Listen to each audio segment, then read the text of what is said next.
ایثار پسند اور کرناٹک کے دردمند دل رکھنے والے لوگوں نے محدث اعظم ہند کے قدم ناز سے اپنی تقدیر کی لکیر چھوٹی بڑی بنانے والوں نے، جو غیر ضروری ہے لکیر اسے چھوٹی کر دی جائے، جو ضروری تقدیر کی لکیر ہے اسے بڑی کر دیا جائے۔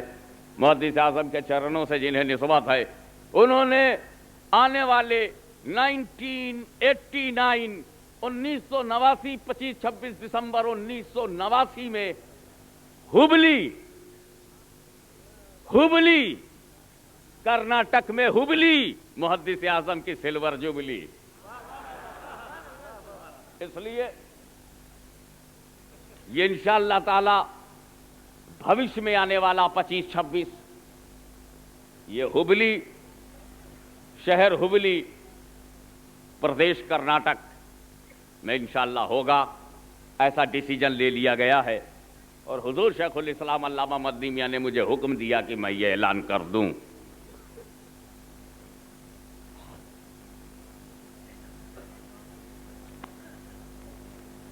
اب آپ لوگ اپنے اپنے کام سے لوٹ آئے، دیکھیے میں ابھی تک نہیں گیا ہوں، اسی لیے کہتا ہوں آنا جانا اس لیے کمزور کہ مسانہ کمزور۔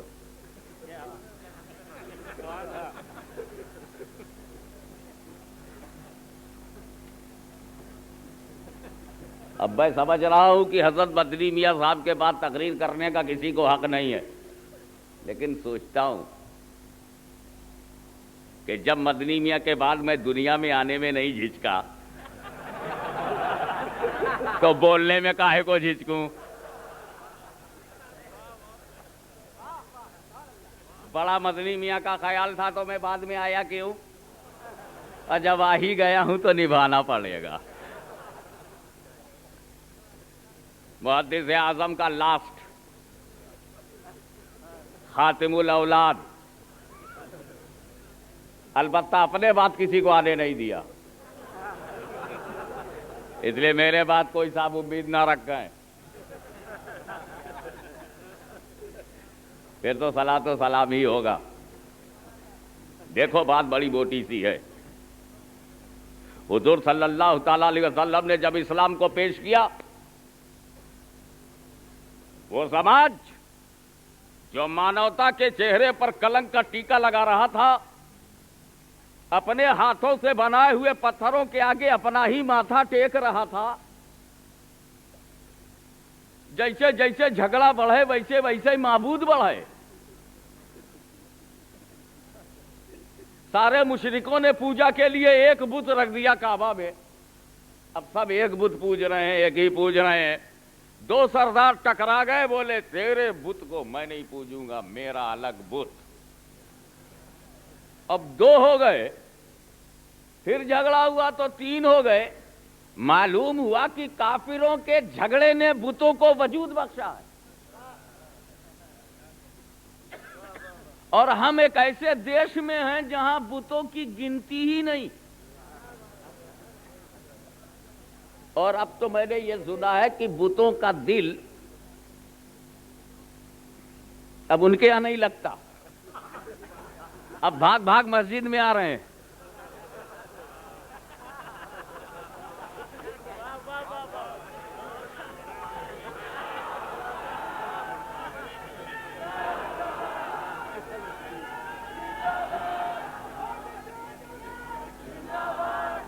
میں نے ان بتوں سے کہا بھائی ہمارا تمہارا تو مناظرہ چلے گا، تم مسجد میں کیسے آ گئے؟ چیز وہاں کی ہو،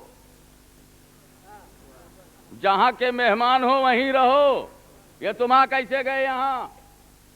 اور اگر یہاں رہنا ہے تو کلمہ پڑھ لو۔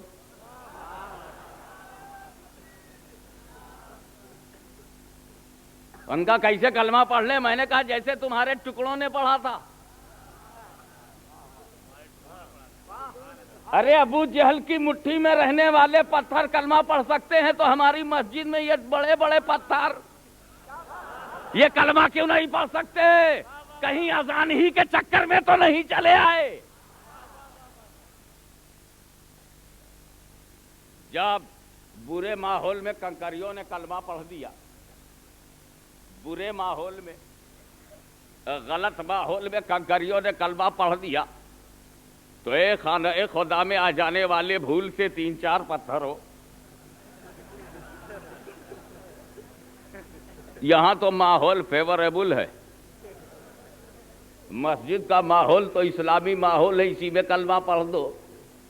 لیکن تمہارے آنے سے یہ تو پتا چل گیا کہ جب تم اتنے بے چین ہو تو پجاری کتنے بے چین ہوں گے. تو اس بے چین ہندوستان کو چین چاہیے، اور ہم کو سب سے پہلے اپنے چرتر کی گندگی کو دور کرنا، اور ہم نے کوشش کی ہے کہ وہ دور ہو. دنیا کا اتہاس جانتا ہے کہ رسول عربی نے اپنے زمانے میں لڑکیوں کو زندہ دفن ہونے سے روکا کہ ہم بچیوں کو مرنے نہیں دیں گے. رسول کا یہی آندولن، شکشا کا یہی پرکاش، light of education of holy prophet, یہی ایڈوائسز آف پیغمبر، میرے رسول کی یہی تعلیم کہ لڑکیوں کو اس بات کی سزا دی جا رہی ہے کہ تم لڑکی کیوں ہو. رسول نے ایسا ہونے نہیں دیا. اور لڑکیوں کو جب زمین میں زندہ عرب دفن کرنے لگے تھے تو رسول نے کہا ہم تمہیں مرنے نہیں دیں گے. اے میرے رسول، عرب میں جس جذبے سے آپ نے یہ تعلیم دی تھی کہ یہ لڑکیوں ہم تمہیں مرنے نہیں دیں گے، یہ خواجہ کا ہندوستان، عطائے رسول جس پر مہربان، جس کی نگاہ نے بنایا ہمیں مسلمان، ہم نے بھی یہ رسول آپ ہی کی تعلیم کے سائے میں یہ بھی قسم کھا لیا کہ اگر عربستان میں رسول لڑکیوں کو مرنے نہیں دیتے تو ہم بھی ہندوستان میں عورتوں کو جلنے نہیں دیں گے، چتا پہ جلنے نہیں دیں گے.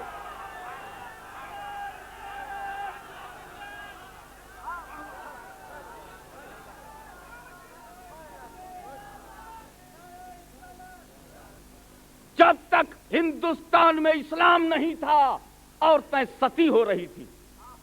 جب تک ہندوستان میں اسلام دھرم نہیں آیا تھا شوہر کے مرنے پر عورت کو مرنا پڑتا تھا، اس لیے کہ عورتوں تم نے ایک مرد کا بدن چھو لیا ہے، اب دوسرے مرد کے قریب تمہیں جانے کا حق نہیں ہے. تو تمہارا مرد مر گیا ہے، تمہارا ہسبینڈ مر گیا ہے، تمہارا پتی مر گیا ہے، اس لیے تمہیں مرنا ہوگا، نہیں تو دوسرا مرد تمہیں چھوئے گا، شادی کر کے بیوی بنا کر چھوئے گا. لیکن جب کوئی عورت مر جاتی تھی تو یہ پنڈتوں کا دھرم ٹھیکا ان مردوں سے نہیں کہتا تھا کہ تمہاری بیوی مر گئی ہے اب تمہیں جلنا ہوگا، ورنہ دوسری عورت چھوئے گی، دوسری عورت چھوئے گی. سارا نزلہ عورت پر، سارا ظلم عورت پر. وہ عورت جو بیٹی کا کبھی روپ ہے، عورت ہی اگر بیوی ہے تو عورت ہی ماں ہے. اور ایسے لوگ جو جانور کو زبان سے ماں کہہ دیں تو مرنے نہ دیں، اور جس کے پیٹ سے خود جنم لیں اسے رہنے نہ دیں. یہ جانور کو اماں کہہ کر پیار کرنے والوں کبھی اپنی اصلی اماں سے بھی پیار کیا ہے، اور جو اصلی کا نہیں ہوا وہ نقلی کا کیا ہوگا. یہ سب باتیں ہیں اصلاحی، اس کو سمجھو تاکہ جیسا جیسا بھارت سوچھ ہوگا، بھارت وارشی، اور ویسے ہی بھارتی بھی سوچھ ہوگا. اب ہماری عورتوں کو بھڑکایا جاتا ہے، یہ بھائی ایک مرد 4 بیوی رکھ سکتا ہے تو ایک عورت 4 شوہر کیوں نہیں رکھ سکتی؟ رکھو پتا چلے گا.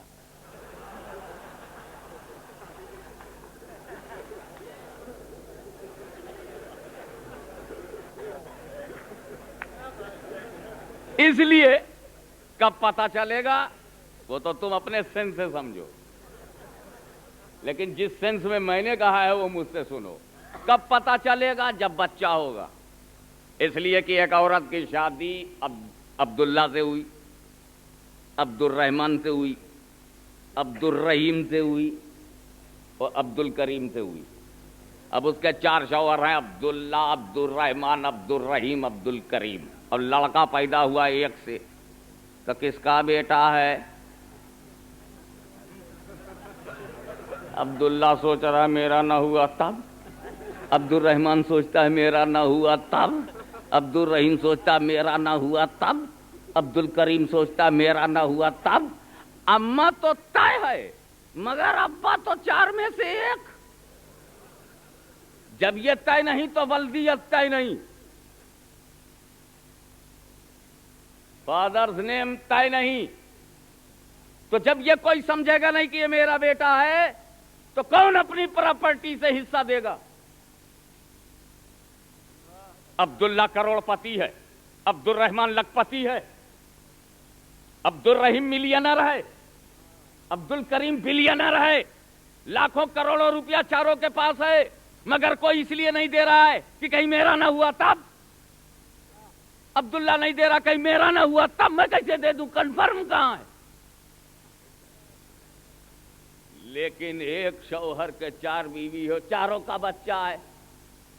اب بتائے، اب چاروں بیویوں کے بچے عبداللہ ہی کی جائیداد بٹوا رہے ہیں.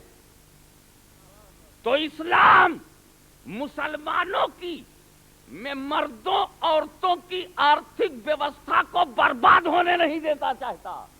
اکنامیکل پوزیشن مسلمان کی برباد نہ ہونے پائے. اس لیے میری عورتوں، میری امت کی عورتوں، تم 4 بیوی بن کر کسی ایک مرد کے ساتھ تو رہ سکتی ہو، مگر 2 مرد کو شوہر نہیں بنا سکتی، تاکہ تمہاری بلدیت پر الزام نہ آنے پائے، تمہارے بچے کے بھوش میں اندھیرا نہ آنے پائے، اور جائیداد کے بٹوارے میں اس کا انصاف نہ مارا جا سکے.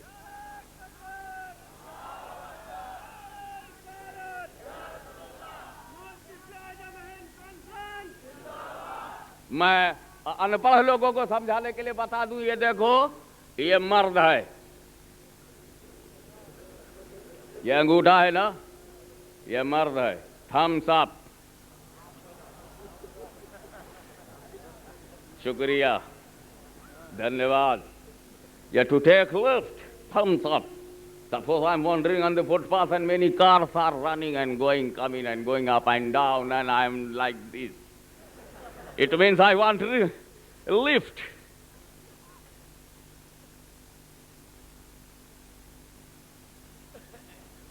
یہ مرد ہے. تو یہ باقی 4 کیا ہوئی؟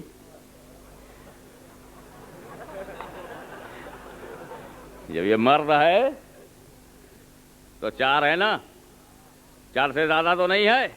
اگر کوئی زیادہ کر لے تو عیب ہے، فوراً آپریشن کراؤ. 4 سے زیادہ نہیں چلے گی، 4 سے زیادہ عیب ہے.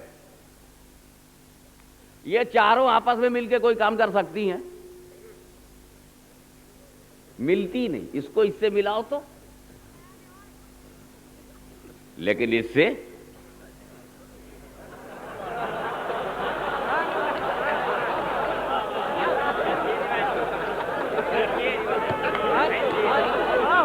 اچھا اس کو 1 سے ملاؤ، 1 سے ملا، 2 سے ملاؤ، 2 سے ملا، 3 سے ملاؤ، 3 سے ملا، 4 سے ملاؤ، 4 سے ملا.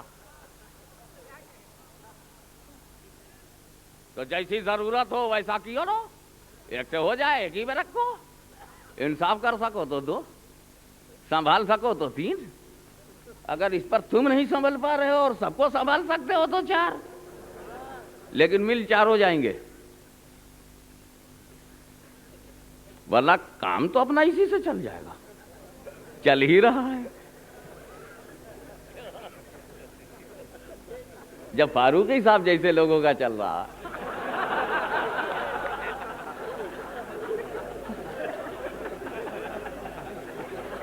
تو آنکھ والوں کا کیوں نہیں چلے گا؟ جب تھیوری کے بھاؤ زندگی چل رہی ہے تو پریکٹیکل کے بھاؤ کیوں نہیں چلے گی؟ میں بتانا چاہتا ہوں کہ اسلام نے جو بھی قانون بنایا ہے وہ نہایت نیچرل، پراکرتک ایوم بیوہارک ہے۔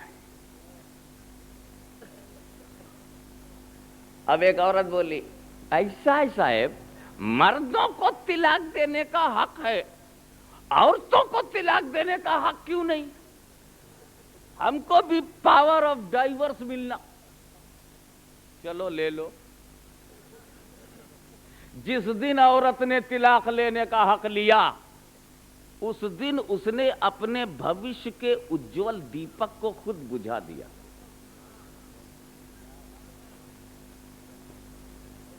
اب دیکھو، ہم یہاں تقریر کر رہے ہیں نا، تم یہاں جمع ہو، تم سب اپنی بیویوں کو لے کر تو آئے نہیں ہو، میں بھی اپنی بیوی لے کے تو یہاں آیا نہیں۔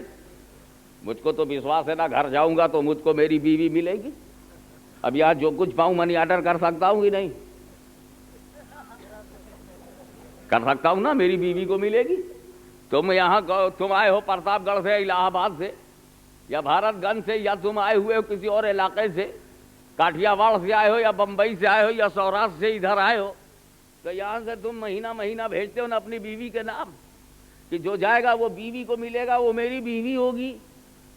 اور اگر کہیں بیوی کو طلاق دینے کا پاور ہو تو ہم یہ سوچیں گے ادھر منی آرڈر جائے، ادھر طلاق نہ ہو چکا ہو، اور جب ہم گھر سے نکلنے لگیں گے تو سوچیں گے کہ ہر ضروری چیز پہ تالا مار دو، اس لیے کہ 6 مہینے کے لیے مجھے تقریر کرنے کے لیے یورپ جانا ہے، لہذا ہاشمی میاں گھر میں جتنا روپیہ پیسہ سونا چاندی ہے اس پر مار کے تالا، اور تالا ہو ایک دم آلہ، اور کنجی بغیر نہ کھلے ایسا نرالا، بلکہ بینک کے لاکر میں رکھ دو، اس لیے کہ 6 مہینے کے لیے تم جا رہے ہو تو نکل رہے ہو تو یہ بیوی ہے، اور لوٹے لگے تو ایک لیٹر ملے، آئی ڈائیورس یو، میں تم کو طلاق دیتی ہوں۔ تو طلاق دے نہ دے، اس بھائی سے کبھی بھی شوہر اپنی بیوی کو پورے گھر کی مالک نہیں بنائے گا۔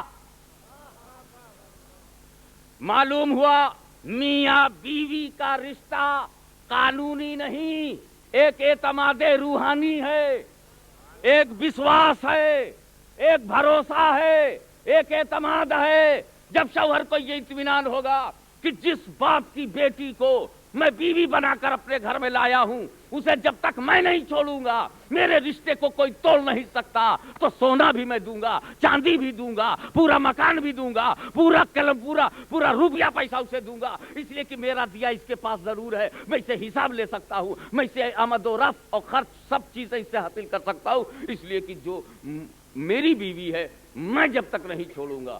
تو عورت سے یہ حق چھین لیا اسلام نے کہ عورتوں تمہیں ہم طلاق دینے کا حق نہیں دیں گے، طلاق دینے کا حق تمہیں نہیں دیں گے، تمہیں ہم محروم کرتے ہیں، لیکن یہ محرومی تیرے لیے نعمت ہے، یہ محرومی تیرے لیے نعمت ہے۔ جیسے کیسے مثال، ایک ایسی مثال دے دوں کہ ہر عورت سمجھ میں آئے، جیسے بچہ پیدا ہوتا ہے تو دانت نہیں ہوتے، اب وہ اللہ سے یہ کہے اللہ ناخن تو نے دیا، بال تو نے دیا، ہڈی تو نے بدن میں بنا دی، اور پیر بنایا، ہاتھ کے ناخن بھی بنا دیے، تو یہ میرے دانت کیوں نہیں بنائے؟ یہ 2 سال تک دانت کیوں نہیں نکلتا؟ 2 سال کے بعد کیوں نکلتا ہے؟ ہم ماں کے پیٹ سے لے کر آنا چاہتے ہیں، یہ ہمارا فنڈامنٹل رائٹ ہے، یہ ہمارا مول ادھیکار ہے۔ آنت دیا تو دانت کیوں نہیں دیا؟ جب آنت دیا تو دانت بھی دے دے۔ اگر کوئی بچہ یہ کہے گا تو اس بچے کو میں سمجھاؤں گا بچہ دانت لے کے مت آنا، محروم ہو کے آنا، دانت سے محروم، یہ محروم رہنا نعمت ہے۔ کہا کیوں؟ کہا اگر دانت لے کے تو آئے گا نا تو تیری اماں تجھ کو دودھ نہیں پلائے گی، تو دانت نہیں کاٹے گا تو وہ دانت کٹوائے گی۔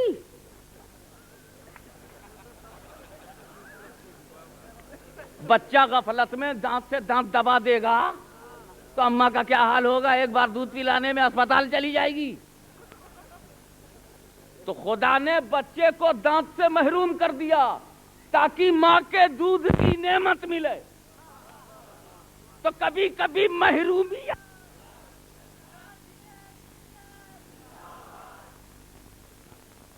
اب رہ گیا یہ کہ ہم ہندوستان میں آئے ہیں, یہاں اگر عورت شادی شدہ ہوتی ہے تو جلا کر کے چھٹی لے لیتے ہیں, اور اگر ستی ہونا مسئلہ بند کرا دیا ہم لوگوں نے, تو اب یہ ہے کہ دہیج نہیں لائے.